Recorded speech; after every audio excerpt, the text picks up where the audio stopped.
اس صورت کا شان نزول یہ ہے کہ رسول اللہ صلی اللہ علیہ وسلم کو اللہ تعالیٰ نے حضرت خدیجہ سے دو بیٹے دیے تھے، ایک کا نام تھا قاسم اور ایک کا نام تھا ابراہیم۔ آپ صلی اللہ علیہ وسلم کی جتنی بھی اولاد ہوئی ہے صرف حضرت خدیجہ سے ہوئی ہے، حضرت خدیجہ کے علاوہ آپ کی اولاد کسی اور زوجہ سے نہیں ہوئی۔ حضرت خدیجہ سے 4 بیٹیاں تھیں اور 2 بیٹے، ایک بیٹے کا نام قاسم، دوسرے کا نام ابراہیم۔ قاسم کی جب ولادت ہوئی ان کا بھی انتقال ہو گیا، اور ابراہیم کی ولادت ہوئی تو ان کا بھی انتقال ہو گیا۔ عرب میں نرینہ اولاد کی بڑی اہمیت تھی، کیونکہ انسان کا نسب اس کی نرینہ اولاد سے چلتا ہے، بیٹیوں سے نہیں چلتا۔ بیٹیاں تو غیروں کی ہوتی ہیں، رخصتی ہو کے دوسروں کے ہاں چلی جاتی ہیں، ان کے نسل میں اضافہ کرتی ہیں، ان کی نسل بڑھاتی ہیں، اپنے شوہر اور اپنے شوہر کے ددیال کی نسل میں اضافہ کریں گی، وہ اپنے باپ کی نسل میں اضافہ کون کرتا ہے؟ بیٹا، کیونکہ نسب کس سے چلتا ہے؟ باپ سے چلتا ہے۔ تو رسول اللہ صلی اللہ علیہ وسلم کے 2 بیٹے ہوئے، دونوں کا انتقال ہو گیا۔ عرب میں بے اولادی کو بھی معیوب سمجھتے تھے، کیونکہ آپ کی نسل چلے گی بیٹوں سے، اور بیٹے ہیں جو باپ کی بہت زیادہ عزت کا ذریعہ بنتے ہیں۔ بیٹیوں کے اپنے فضائل ہیں، لیکن ظاہر ہے نسل بیٹیوں سے نہیں چلتی۔ تو جب نبی صلی اللہ علیہ وسلم کے دونوں بیٹے مر گئے، دنیا سے چلے گئے، تو عاص ابن وائل بہت بڑا دشمن تھا اہل اسلام کا، وہ اور قریش، دیگر قریش، وہ یہ کہنے لگے کہ محمد صلی اللہ علیہ وسلم معاذ اللہ ابتر ہیں۔ کیا مطلب؟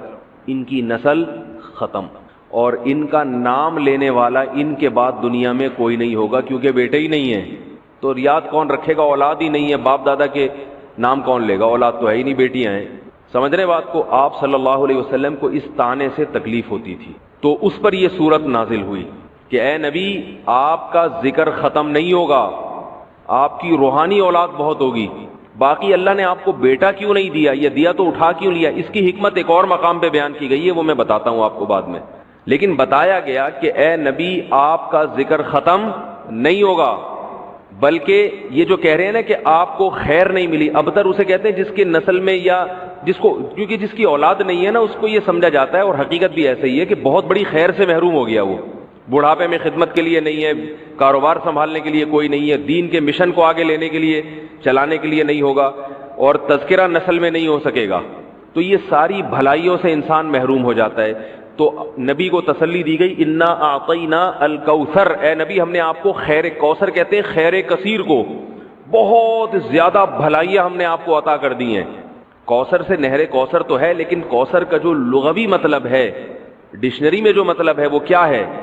اصل میں حوض کوثر کو نہیں کہتے، بلکہ کسے کہتے ہیں؟ خیر کثیر۔ اے نبی ہم نے آپ کو خیر کثیر عطا کی ہے، جس میں کیا ہے؟ نبوت، عزت، آپ کا قیامت تک تذکرہ ہوتا رہے گا، یہ ساری چیزیں ہم نے آپ کو عطا کر دی ہیں، لہذا ان کے تانوں سے پریشان ہونے کی ضرورت نہیں ہے۔ ان کے نرینہ اولاد ہوگی تو بھی ان کا تذکرہ نہیں ہوگا، اور آپ کے نرینہ اولاد نہ ہو کے بھی آپ کی روحانی اولاد قیامت تک باقی رہے گی، اور آپ کا تذکرہ بہت زیادہ ہوتا رہے گا۔ یہ خیر کثیر ہم نے آپ کو عطا کی ہے۔ پھر اسی خیر کثیر میں سے ایک خیر حوض کوثر بھی ہے، جس کا نام کوثر اس لیے رکھا گیا کہ وہ ایک پانی کی نہر ہے جو نبی صلی اللہ علیہ وسلم کو قیامت کے دن دی جائے گی، اور آپ صلی اللہ علیہ وسلم خود بھی اس سے پئیں گے اور اپنے امتیوں کو بھی اس سے پلائیں گے۔ اس پانی میں بھی اللہ نے خیر کثیر رکھی ہے۔ وہ خیر کثیر کیا ہے وہ ابھی انشاءاللہ میں بتاؤں گا۔ تو اس کا مصداق یعنی یہ آیت منطبق ہوتی ہے حوض کوثر پر بھی، ٹھیک ہے؟ تو یہ تو اس کا شان نزول ہے کہ اللہ نے بتا دیا کہ یہ جو آپ پر طنز اور طعنے کر رہے ہیں یہ لوگ ہیں جن کی نسل ہے ختم ہونے والی، ان کا نام لینے والا کوئی بھی نہیں ہوگا۔ بڑے بڑے سرداروں کے نام تو لیا جاتا ہے ان کا آج، لیکن اچھے جذبے سے نہیں لیا جاتا، ان کا نام برائی کے طور پہ لیا جاتا ہے۔ یہ تو اس صورت کا ہو گیا شان نزول۔ اس صورت کی فضیلت کیا ہے؟ حدیث میں آتا ہے، صحابہ کہتے ہیں کہ ہم بیٹھے ہوئے تھے رسول اللہ صلی اللہ علیہ وسلم کے ساتھ مسجد میں، آپ صلی اللہ علیہ وسلم پر ایک دم کچھ غنودگی سی طاری ہوئی، بے ہوشی کی کیفیت طاری ہوئی جیسے وحی میں ہوتی تھی۔ تو اس کے بعد جب آپ صلی اللہ علیہ وسلم بالکل بیدار ہوئے ہیں، نارمل حالت میں آپ صلی اللہ علیہ وسلم آئے ہیں، تو بڑے خوش تھے، اور آپ صلی اللہ علیہ وسلم نے اس صورت کی تلاوت کی۔ اللہ کے نبی پر جب وحی آتی تھی نا، تو جیسے ہی آپ صلی اللہ علیہ وسلم ہوش کی حالت میں آتے تھے تو فوراً ان آیتوں کی تلاوت شروع کر دیا کرتے تھے تاکہ میں بھول نہ جاؤں۔ تو آپ نے فوراً بسم اللہ الرحمن الرحیم پڑھا، اور انا اعطیناک الکوثر فصل لربک وانحر، ان شانئک هو الابتر، یہ آیتیں نازل ہوئیں اور آپ نے فوراً ان آیتوں کی تلاوت شروع کر دی۔ جب یہ شروع ہوئی تو صحابہ نے پوچھا یہ کوثر کیا چیز ہے؟ آپ صلی اللہ علیہ وسلم نے فرمایا میرے رب نے مجھے بشارت دی ہے کہ قیامت کے دن مجھے ایسی نہر ملے گی، وہ نہر ایسی ہے کہ اس کے جو پیالے ہیں جس سے لوگ پانی پئیں گے وہ چاندی کے ہیں، اور ان کی تعداد ان پیالوں کی گلاسوں کی اتنی ہے جیسے آسمان کے ستارے، اور اس نہر کا پانی برف سے زیادہ سفید ہے اور شہد سے زیادہ میٹھا ہے، اور میری امت میں کوئی بھی اس کا پانی پیے گا تو اسے کبھی بھی پیاس نہیں لگے گی۔ میدان حشر میں جو لوگوں کا سب سے بڑا مسئلہ ہوگا وہ پیاس ہوگا، سب سے بڑا مسئلہ، اور کہتے ہیں سمندروں کا پانی بھی اگر پی لے کوئی ساتوں سمندروں کا تو اس کی پیاس نہیں بجھے گی۔ تو میرے اللہ نے مجھے یہ نہر دی ہے، جو میرا امتی اس سے پی لے گا اسے کبھی بھی ہمیشہ کے لیے اس کی پیاس ختم ہو جائے گی۔ پھر آپ صلی اللہ علیہ وسلم نے فرمایا اسی موقع پر اسی حدیث میں کہ کچھ میری امتی آئیں گے حوض کوثر سے پانی پینے کے لیے، فرشتے انہیں وہاں سے ہٹائیں گے، دھتکاریں گے، میں کہوں گا کہ یہ میرے امتی ہیں، تو فرشتے کہیں گے کہ آپ کو علم نہیں ہے ما احدثوا بعدک، کہ انہوں نے آپ کے بعد بدعتیں ایجاد کر لی تھی، ہیں تو آپ کے امتی مگر انہوں نے آپ کے دین میں تبدیلیاں کر لی تھی، جو دین آپ ان کو دے کر گئے تھے اس پر انہوں نے قناعت نہیں کی، اپنی طرف سے اس میں اضافے کیے، ایڈیشن کہتے ہیں نا، بہت ساری چیزیں بڑھا لی انہوں نے۔ تو اس میں وعید بھی آپ صلی اللہ علیہ وسلم نے بتا دی کہ حوض کوثر سے بدعتی کو پانی پینے کی توفیق نہیں ملے گی۔ تو یہ تو اس صورت کی فضیلت ہو گئی۔ دیکھو اللہ تعالیٰ نے جو ہمیں قرآن میں آیات بتائی ہیں یہ سب ہمیں اللہ کی طرف کھینچتی ہیں کہ ہم اللہ کے بن کے رہیں، جیسا جیسے اللہ کہہ رہا ہے ویسے کریں، اپنے عمل کو درست کریں۔ سورہ بقرہ میں اللہ کا ارشاد ہے لیس البر ان تولوا وجوہکم قبل المشرق والمغرب ولکن البر من آمن باللہ والیوم الآخر والملائکۃ والکتاب والنبیین، فرمایا ادھر ادھر منہ کر لینا یہ کوئی نیکی نہیں ہے، اصل نیکی یہ کہ پہلے اپنا ایمان درست کرو اور پھر وَأَقَامَ الصَّلَاةَ وَآتَى الزَّكَاةَ وَالْمُوفُونَ بِعَهْدِهِمْ، نماز قائم کرو، زکوٰۃ دو، معاہدوں کی پابندی کرو، اور وَآتَى الْمَالَ عَلَى حُبِّهِ، صرف اللہ سے محبت کی بیس پر ذوی القربى رشتہ داروں کو پیسے دو، رشتہ داروں کو پیسے دو، وَالْيَتَامَى یتیموں کو کھلاؤ، یتیموں پہ خرچ کرو، وَالْمَسَاكِينَ مسکینوں کو کھلاؤ، وَابْنَ السَّبِيلِ مسافروں پر خرچ کرو، الو نہ بناؤ مسافر کو کہ اس کو کیا پتا یہاں کے ریٹ کا تو الو بناؤ اس کو، ایسا نہیں، مسافروں کا خیال کرو۔ تو یہ چار قسم کے طبقے پر احسان کرو، اور نماز بھی قائم کرو اور زکوٰۃ الگ سے دو، اور والصابرین فی البأساء والضراء، کوئی پریشانی آئے تو صبر کرو، چاہے وہ مالی پریشانی ہو، فی البأساء والضراء جسمانی پریشانی، وحین البأس اگر میدان جنگ میں لڑنا پڑے تو میدان جنگ میں صبر سے لڑو، اولئک الذین صدقوا، اللہ فرماتے ہیں جن لوگوں کی یہ صفات ہیں یہ ہیں سچے ایمان کے دعوے میں۔ ہم لوگوں نے اسلام کو بھی ایک یعنی یوں سمجھیں کہ ایک فیشن ہوتا ہے نا، مختلف قسم کے موسموں میں مختلف قسم کی ایکٹیویٹیز ہوتی ہیں، محرم میں ہمارے ایک نئی قسم کی ایکٹیویٹیز ہوتی ہیں، ربیع الاول میں الگ قسم کے مسلمان بنے ہوتے ہیں ہم لوگ، ٹھیک ہے نا۔ تو یہ 2 مہینے خاص طور پر ایسے ہیں جس میں یہ 2 مہینے کی جتنی ہماری ایکٹیویٹیز ہیں وہ سب ہم اخپل طریقے سے گزارتے ہیں، جس طرح اللہ اس کے رسول نے بتایا اس طرح سے نہیں گزارتا۔ اسلام میں کسی کی یوم ولادت یا یوم شہادت یا یوم وفات اس کو کوئی اہمیت نہیں دی گئی ہے، اگر دی گئی ہوتی تو سب سے پہلے محمد صلی اللہ علیہ وسلم کا یوم وفات کا دن ایسا تھا کہ اس پہ ہمیں غم منانے کا حکم دیا جاتا، اور یوم ولادت ایسی تھی جس پہ ہمیں خوشی منانے کا حکم دیا جاتا، کہیں بھی نہیں ملتا ہمیں۔ بعض حضرات یہ کہتے ہیں کہ آپ صلی اللہ علیہ وسلم کو خواب آیا تھا جس میں بتایا گیا کہ آپ کے نواسے حضرت حسین جو جنت کے سرداروں کے جنت کے نوجوانوں کے سردار ہیں ان کو آپ کی امت شہید کرے گی، تو آپ بلک بلک کے رونے لگے۔ اس سے بعض لوگ استدلال کرتے ہیں دیکھو غم حسین میں رونا چاہیے، تو یاد رکھو نبی صلی اللہ علیہ وسلم کو جب اطلاع ملی آپ کو غم ہو آپ روئے، تو جب بھی کوئی غم کسی کو پہنچتا ہے اس کی آنکھوں سے آنسو نکلنا یہ نیچرل ہے، تو ایسی خبر کو سن کے آپ کو رونا آ جائے تو یہ سنت ہے، اس میں کوئی حرج نہیں ہے۔ لیکن کیا ہر سال نبی صلی اللہ علیہ وسلم جس دن یہ خواب آیا تھا تو اگلے سال اسی تاریخ میں دوبارہ روئیں، پھر اسی تاریخ میں دوبارہ روئیں؟ بھائی جب غم کی خبر ملی تو روئے آپ صلی اللہ علیہ وسلم۔ حضرت جعفر طیار آپ کے چچا زاد بھائی، ان کی شہادت کی آپ کو اطلاع ملی تو بھی آپ کے آنکھوں سے آنسو جاری ہوئے. تو کیا اب حضرت جعفر کے غم میں رونا بھی سنت ہوگا؟ بولو نا بھائی. اگر آپ صلی اللہ علیہ وسلم حضرت عثمان کے دور میں زندہ ہوتے اور اس طرح بے دردی سے حضرت عثمان کو شہید کیا جاتا تو کیا آپ نہ روتے ہیں بھائی؟ تو پھر حضرت عثمان کی یوم شہادت پہ رونا بھی کیا ہے؟ سنت ہونا چاہیے نا. حضرت عثمان کی شہادت کی نبی کو اطلاع ملی تھی, وہ جھوٹی افواہ تھی. صلح حدیبیہ کے موقع پر آپ صلی اللہ علیہ وسلم نے حضرت عثمان کو قاصد بنا کے بھیجا, اطلاع ملی کہ ان کو شہید کر دیا. آپ ایسا درد اور ایسا غضبناک ہوئے کہ آپ نے 1400 صحابہ سے موت پر بیعت کی.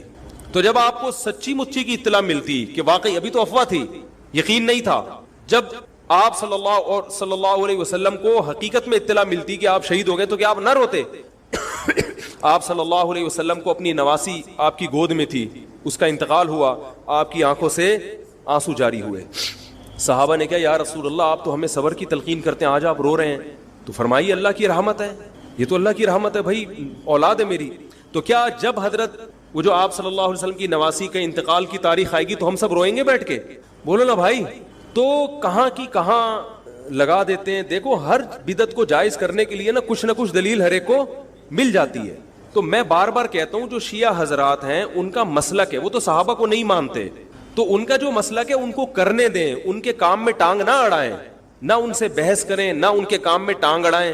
بولے بھائی آپ کا مسلک ہے آپ کریں. میں کہتا ہوں جو سنی لوگ ہیں جن کے اصول ہی الگ ہیں ان سے, وہ یہ سب کیوں کر رہے ہیں بھائی؟ یا تو ادھر ہو جاؤ, شیعہ بن جاؤ. کس نے روکا ہے؟ کوئی گورنمنٹ کی طرف سے پابندی تھوڑی ہے, کوئی پابندی نہیں ہے. آپ شیعہ بن جائے, کوئی نہیں روکے گا آپ کو. کوئی شیعہ سنی بننا چاہے اسے کوئی نہیں روکتا, کوئی سنی شیعہ بننا چاہے اسے کوئی نہیں روکتا. لیکن جب آپ سنی ہیں تو پھر آپ کو ان اصولوں پہ چلنا پڑے گا جو اہل سنت والجماعت علماء نے بتائے ہیں. اہل سنت والجماعت کے ہاں رونا عبادت نہیں ہے. ہاں آپ نے کسی دن کربلا کا واقعہ سنا, چاہے محرم میں سنا, ربیع الاول میں سنا, حضرت حسین رضی اللہ تعالی عنہ کی ایک جو دردناک شہادت کا واقعہ آپ نے سنا, آپ کو رونا آ گیا, تو یہ عین ایمان کی علامت. میرے بیان اب ویڈیو ریکارڈ ہوتے ہیں, پہلے ریکارڈ نہیں ہوتے تھے, آڈیو چلتے تھے. تو میں نے 2 دفعہ زندگی میں پہلی دفعہ جب یہ واقعہ بیان سنا, بیان کے دوران میں بھی رو رہا تھا اور سننے والے بھی رو رہے تھے. نیچرلی آ گیا رونا. پھر دوبارہ میں نے یہ واقعہ بیان کیا, مجھے بھی رونا آ گیا اور سننے والوں کو بھی آ گیا. یہ نیچرل جو آ گیا. لیکن اگر میں اس لیے بیٹھوں کہ میں روؤں, آج میں پروگرام ہے باقاعدہ, بولو بھائی, رونے کا, اور آپ کو بھی رلاؤں گا, اور وہ محرم کا واقعہ میں اگر ربیع الاول میں بیان کروں گا تو رونا آ گیا مجھے. تو جو خود سے کسی کا واقعہ سن کے رونا آ جائے اس پہ پابندی نہیں ہے, بلکہ اہل بیت سے محبت کی علامت ہے. لیکن یہ واقعہ جب ہم نے بیان کیا حضرت حسین کا تو مجھے رونا آیا. بالکل اسی طرح رونا جب حضرت عثمان کا واقعہ بیان کیا تو بھی آیا. ظلم تو ان پر بھی ہوا تھا, کوئی کم تھوڑی ہوا تھا. بلکہ مجھے یاد ہے جب میں نے پہلی دفعہ نبی صلی اللہ علیہ وسلم کی سیرت پڑھی, بالکل چھوٹا بچہ تھا میں اس وقت, میری عمر 9 یا 10 سال ہوگی, اور وہ آپ صلی اللہ علیہ وسلم کی وفات کا واقعہ لکھا تھا. تو اتنے بچے میں تو اتنی سمجھ نہیں ہوتی, لیکن جب مجھے یاد ہے میں پڑھ رہا تھا تو مسلسل آنکھوں سے آنسو بہ رہے تھے. ایسا دردناک واقعہ نبی صلی اللہ علیہ وسلم کی وفات کا. تو وہ تو کسی کے بھی وفات کی خبر جب ہم سنتے ہیں تو نیچرلی رونا آتا ہے انسان کو. کبھی وہ انسان کوشش تو برداشت کرنی چاہیے, لیکن اب ہمارے ہاں واقعات سنا کے باقاعدہ رونے کے پروگرام ہوتے ہیں.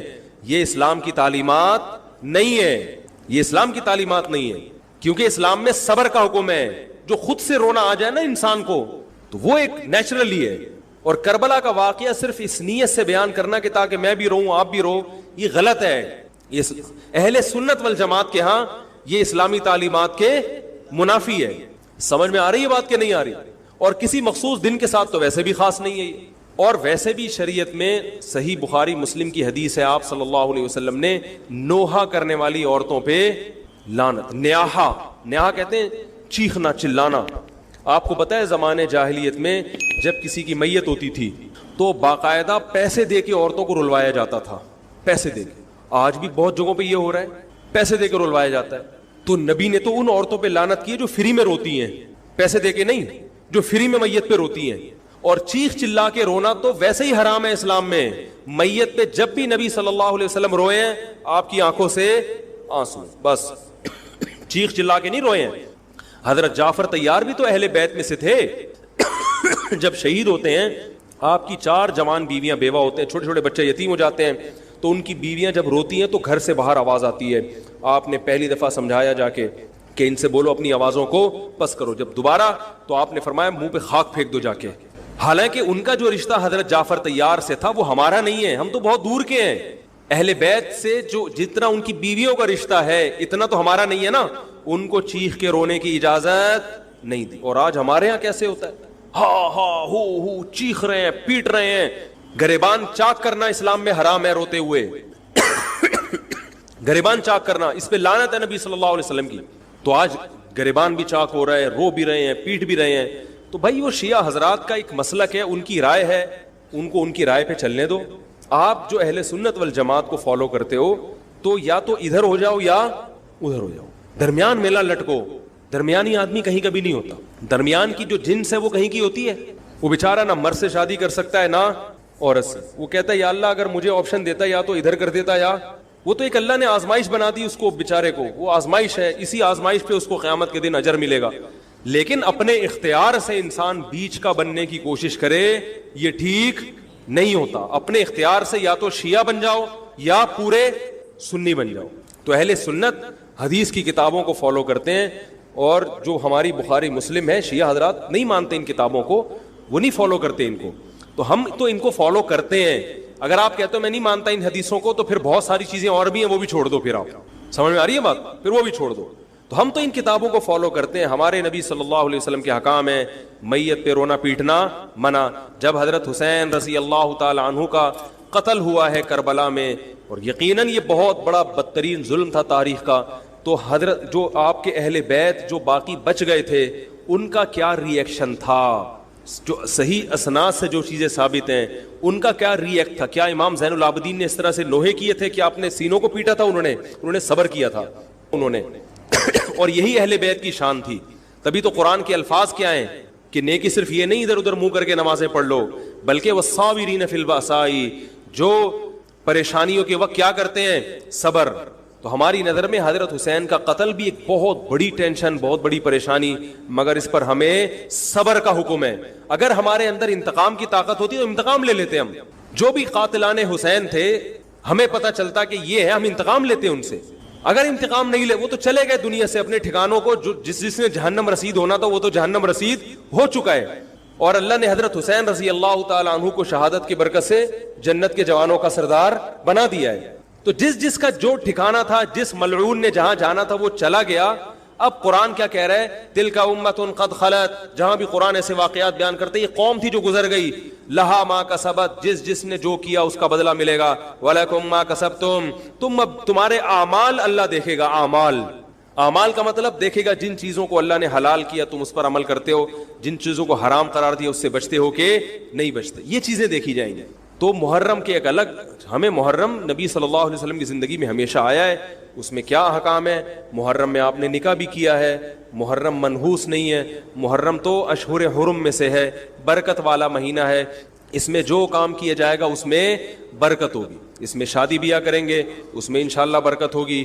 اس میں کوئی اور عبادت کریں گے اس میں برکت. نبی صلی اللہ علیہ وسلم نے محرم کی الگ فضیلت بیان کی کہ اس میں عبادت کا ثواب, محرم کے روزوں کا ثواب عام مہینوں سے زیادہ ہے.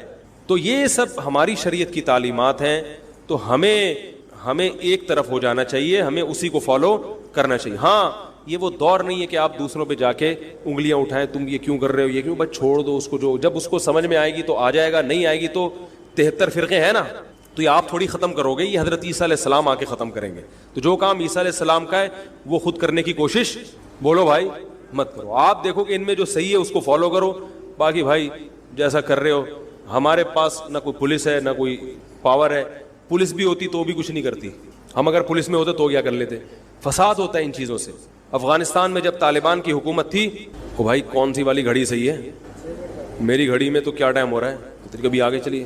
اچھا پھر ابھی بس اذان ہونے والی ہے, ٹھیک ہے بتا. تو کیا کہہ رہا تھا یار میں, وہاں افغان طالبان کی جب حکومت تھی 5 سال, تو انہوں نے بھی شیعہ کی امام بارگاہ کو ختم نہیں کیا تھا. سمجھ رہے بات, ایک حد بندی کر دی تھی, ختم نہیں کیا انہوں نے بھی شیعوں سے صلح کی تھی, مذاکرات کیے تھے. بھائی ٹھیک ہے آپ اپنی امام بارگاہ کے اندر جو آپ کی ایکٹیویٹیز ہیں آپ وہ کرو. حالانکہ کتنی پاورفل حکومت تھی, اس لیے کہ اتنی بڑی تعداد میں انہوں نے کہا بھائی ہم کیسے پابندی لگائیں, ایک پورا ایسے ممکن نہیں ہے ہمارے لیے. تو گورنمنٹ کے لیے بہت سی چیزیں ممکن نہیں ہوتی, پابندیاں نہیں لگا سکتی گورنمنٹ. تو جو طالبان نہیں ختم کر سکے, حالانکہ طالبان سنی مسلک کے تھے اور وہ شیعہ بالکل ایک. میں نے وہاں امام بارگاہ میں اذانیں بھی سنی ہیں, ریڈیو پہ اذان آتی تھی امام بارگاہ سے, میں نے خود سنی ہے کہ بھائی میں نے یہ کہاں سے آ رہی ہوں, افغانستان سے میں اس وقت اذان. افغانستان کا چینل اس وقت آتا تھا طالبان کا اردو میں چینل, تو اس میں اذان آ رہی ہوتی تھی شیعہ حضرات کی. تو فرقواریت کا یہ طریقہ ختم کرنے کا نہیں ہے کہ آپ جا کے ان کو چھیڑیں, تنگ کریں. بھائی یہ بہت عرصے سے چلے آ رہے ہیں, چلتے رہیں گے. جو صحیح ہوگا اس کو حضرت عیسیٰ علیہ السلام نافذ کر دیں گے, جو غلط کو ڈیلیٹ کر دیں گے خود ہی. اگر ہم غلط ہوئے تو حضرت عیسیٰ علیہ السلام سب سے پہلے ہماری گردنیں اڑا کے ہمیں ڈیلیٹ کر دیں گے, ٹھیک ہے نا. اگر وہ غلط ہوئے تو ان کو ختم کر دیں گے. تو یہ ان کا کام ہے, آج کسی کے بس میں یہ نہیں ہے. تو میں یہ اس لیے کہہ رہا ہوں کہ لڑو مت, گالی گلوچ مت کرو, فیس بک پہ ایک دوسرے کے خلاف نیگیٹو کمنٹس مت کرو, کیونکہ ہم اختلافات کے متحمل نہیں ہیں. ہمیں بہرحال قومی سطح پہ ایک ہی بن کے رہنا ہے. پاکستان کے مقابلے میں جو ہمارے دشمن ہیں ان کے مقابلے میں ہمیں ایک بن کے رہنا ہے. جہاں تک مذہب کا تعلق ہے, بھائی آپ کا مسلک اجازت دیتا ہے آپ کریں, ہمارا مسلک ہمیں اس کی اجازت, ہمارا مسلک ہمیں ماتم دیکھنے کی بھی اجازت نہیں دیتا. سمجھ میں آ رہی ہے بات؟ ہمیں دیکھنے کی بھی اجازت نہیں, ہم دیکھیں گے بھی نہیں. آپ کا مسلک ہے آپ کریں. تو لڑنا بھڑنا نہیں ہے. میں صرف یہ کہہ رہا ہوں کہ ایک طرف ہو جاؤ, یا ادھر یا بولو بھائی ادھر ہو جاؤ. تو ہم یہ چیزوں کو غلط سمجھتے ہیں, نہ ماتم کو جائز سمجھتے ہیں, نہ رونے پیٹنے کو جائز سمجھتے ہیں. جس طرح سے رویا جا رہا ہے, کسی کو واقعہ کربلا سن کے رونا آ جائے, یہ ایمان کی علامت ہے اہل بیت. لیکن یہ کوئی سنت عمل نہیں ہے کہ باقاعدہ اس کو رلانے کے لیے آرڈر پہ بٹھایا جائے کہ چلو کربلا کا واقعہ سن کے رونا سنت ہے تو آپ بیٹھو تو رو. لفظوں میں اسلام کو ڈیفائن کیا ہے کہ کلو من الطیبات, پاکیزہ کھاؤ اور عمل بھی پاکیزہ کرو. تو جو اصل بات میں یہ محرم ہی کے حوالے سے یہ آیت کا میں نے انتخاب کیا تھا کہ جب آپ پاکیزہ کام کریں گے اور پاکیزہ کھائیں گے تو اس سے آپ لوگوں کو اچھے لگیں گے اور لوگوں کا دل چاہے گا کہ آپ جیسے بن جائیں. سمجھ میں آ رہی بات؟ ایک مثال دیتا ہوں. دیکھو کوئی بھنگی ہو جو بیچارہ ہر وقت گندگی میں رہتا ہو, اسے آپ سمجھائیں کہ یار اچھی زندگی گزارو, صاف ستھرے ہو جاؤ. آپ نے کسی دن اس کو نہلا دیا, بہترین کپڑے ڈیٹول سے نہلایا, سروس کروائی, کیونکہ ظاہر ہے وہ اتنے دنوں سے ایک کام کر رہا ہے تو وہ سروس کے بغیر دھلے گا نہیں. سروس کروائی آپ نے اس کی, خوب نہلا دھلا کے اس پہ اسپرے چھڑک دیا آپ نے, اور 3 دن تک کنٹینیو یہی کام کیا, تو آپ مجھے بتاؤ اس کو برا فیل ہوگا یا اچھا فیل ہوگا؟ کہے گا یار بڑا مزہ آیا. اس کے دل میں اپنے کام سے نفرت پیدا ہونا شروع ہو جائے گی. تو اچھی چیز میں, اچھی طہارت میں, پاکی میں اللہ نے اٹریکشن رکھی ہے. جیسے صاف ستھرا آدمی اچھا لگتا ہے, گندا اچھا لگتا ہے؟ صاف ستھرا اچھا لگتا ہے. تو صاف ستھرے اعمال والا بھی انسان کو اچھا لگتا ہے. تو اللہ تعالیٰ نے اسلام کو جو ڈیفائن کیا 2 لفظوں میں, اچھا کھاؤ اور عمل اچھا کرو. کیا مطلب؟ ایسا کام کرو کہ غیر مسلم تمہاری طرف مائل ہوں کہ یار یہ بڑے اچھے ہیں. تو کوئی ایسی رسم اسلام میں جس کو دیکھ کر وحشت ہوتی ہو, اس کا مطلب ہے وہ اسلام بولو بھائی نہیں ہے. کوئی بھی آپ ایسا عمل کر رہے ہیں, لیبل اسلام کا لگا رہے ہیں, مگر اسے دیکھ کر غیر مسلم کو گھنٹوں گھنٹوں سمجھانا پڑتا ہے یہ کیوں ہو رہا ہے, اس کا مطلب ہے کہ یہ اسلام بولو نا بھائی نہیں ہے. تو آپ مجھے بتاؤ محرم میں جو کچھ ہو رہا ہے, کیا یہ غیر مسلم کو اسلام کی طرف مائل کرے گا؟ یہ عمل ہے بھائی. یعنی کوئی غیر مسلم اسے دیکھ کے مسلمان ہوگا کہ یار ماشاءاللہ بڑا زبردست اسلام ہے. افسوس ہمیں اس پر ہے کہ دیکھو جن کا مسلک ہے, جن کا فقہ ہے, وہ جو کچھ کر رہے ہیں انہیں کرنے دو. اپنے بارے میں یہ فیصلہ کرو کہ ہم سنی ہیں یا شیعہ ہیں. فرقے شروع سے چلے آ رہے ہیں نا, شیعہ اور سنی, ختم کرنا تو ممکن نہیں ہے. تو حضرت عیسیٰ علیہ السلام جب نازل ہوں گے تو تلوار کی زور سے تمام فرقوں کو ختم کر دیں گے. تو جو کام عیسیٰ علیہ السلام کا ہے وہ خود کرنے کی کوشش نہ کرو, جو حضرت مہدی کا کام ہے وہ خود کرنے کی کوشش نہ کرو. ہم کسی فرقے کو ختم نہیں کر سکتے, لیکن ہم اپنے آپ کو ڈیفائن کر سکتے ہیں. ہم یہ بتا سکتے ہیں کہ ہماری رائے میں صحیح کیا ہے. تو میرے بھائی, نبی صلی اللہ علیہ وسلم نے فرمایا 73 فرقوں میں سے ایک جنتی ہے. تو یا تو ادھر چلے جاؤ, یا بولتے کیوں نہیں, ابھی نہیں بول رہے تو پھر عمل کیسے کرو گے, یا تو پورے ادھر چلے جاؤ یا پورے ادھر آ جاؤ. مجھے خدا کی قسم اس پر کوئی اشکال نہیں ہوتا کہ شیعہ لوگ ماتم کیوں کر رہے ہیں, شیعہ لوگ یہ سب کچھ کیوں کر رہے ہیں, وہ جو ہے وہ مرثیے کیوں پڑھ رہے ہیں. مجھے اس پر اشکال نہیں ہوتا. ان کے دلائل ہوں گے ان کے پاس, ان کے علماء ان کو بتاتے ہیں. وہ کب کہتے ہیں کہ ہم سنی ہیں, وہ کب کہتے ہیں کہ ہم صحابہ کو حجت سمجھتے ہیں. ایک چیز کا انہوں نے دعویٰ ہی نہیں کیا تو ہم ان پر وہ کیوں تھوپیں ان کے سر پہ. لیکن میں آپ کی بات کر رہا ہوں, میں ان لوگوں کی بات کر رہا ہوں جو اپنے آپ کو سنی کہتے ہیں. تو بھائی پھر سنی ہو تو جو اہل سنت والجماعت کے جو چاروں مکاتب فکر ہیں, حنفی, مالکی, شافعی, حنبلی, اہل سنت کے ہیں نا, ان کی کتابوں میں کہیں بھی اس طرح کی کوئی چیز بولو بھائی نہیں ہے. ماتم کرنا اہل سنت کے ہاں جائز نہیں ہے. نبی صلی اللہ علیہ وسلم نے میت پر چیخو پکار کرنے کو حرام قرار دیا ہے. نوحہ کو جو میت پہ رونا پیٹنا ہوتا ہے, گریبان چاک کرنا, اس عمل پر آپ صلی اللہ علیہ وسلم نے لعنت فرمائی ہے. صحیح بخاری صحیح مسلم کی حدیثیں ہیں. حضرت جعفر طیار رضی اللہ تعالی عنہ نبی کے سگے چچا زاد بھائی میدان جنگ میں شہید ہوئے, 4 بیویاں بیوہ ہوئی ہیں, چھوٹے چھوٹے بچے یتیم ہو گئے. آپ نے ان کی بیویوں کو زور سے رونے کی اجازت نہیں دی. اتنا غضبناک ہوئے جب وہ باز نہیں آئے, آپ نے فرمایا ان کے منہ پہ خاک پھینک دو. حالانکہ بیوہ ہوئی ہیں, قابل ترس ہیں, لیکن چیخ کے رونے کی اجازت, حالانکہ وہ تو اہل بیت میں سے تھے. حضرت جعفر طیار ظلمن شہید ہوئے تھے. ہماری نظر میں حضرت حسین رضی اللہ تعالی عنہ کا قتل کربلا میں یہ تاریخ کا بدترین ظلم, اس لیے بدترین ظلم کہ آپ غیر مسلموں کے ہاتھوں شہید نہیں ہوئے, بلکہ ان لوگوں کے ہاتھوں شہید ہوئے جو اپنے آپ کو مسلمان کہتے تھے, اور مسلمانوں کی قیادت اس وقت ان کے ہاتھ میں تھی, حکومت ان کے ہاتھ میں تھی.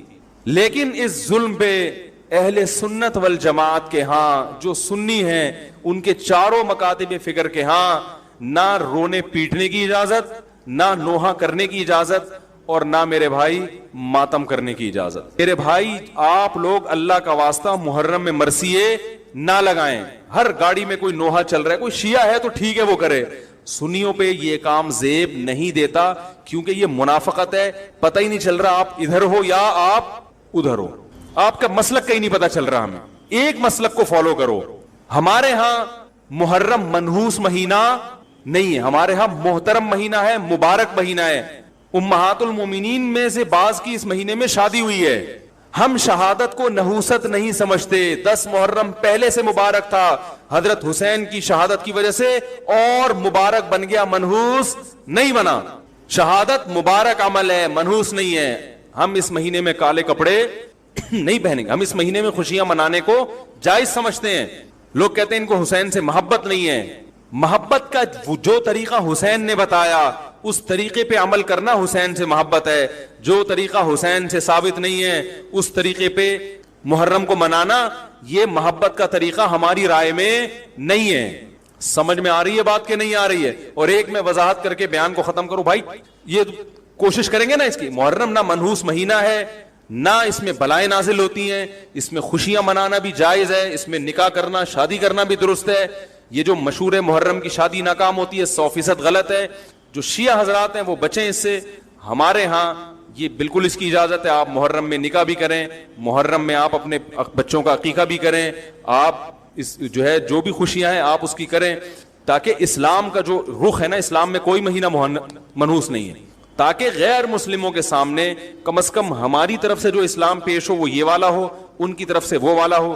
غیر مسلم کے پاس آپشن ہو کہ بھائی دیکھ لو ان میں جو اچھا لگتا ہے وہ والا اسلام آپ فالو کر لو, لیکن آپ بھی ویسے ہی بن گئے تو پھر اسلام کا ایک رخ جائے گا ان کے سامنے. سمجھ رہے کہ نہیں سمجھ رہے؟ تو اس لیے یہ گھروں میں مرثیے نہ لگایا کریں. میتوں پہ نوحہ کرنا, غم منانا ہماری شریعت میں پسندیدہ. 3 دن تک تعزیت ہے بس, اس کے بعد نہیں. اور عورت کے لیے شوہر کے مرنے پر 4 مہینے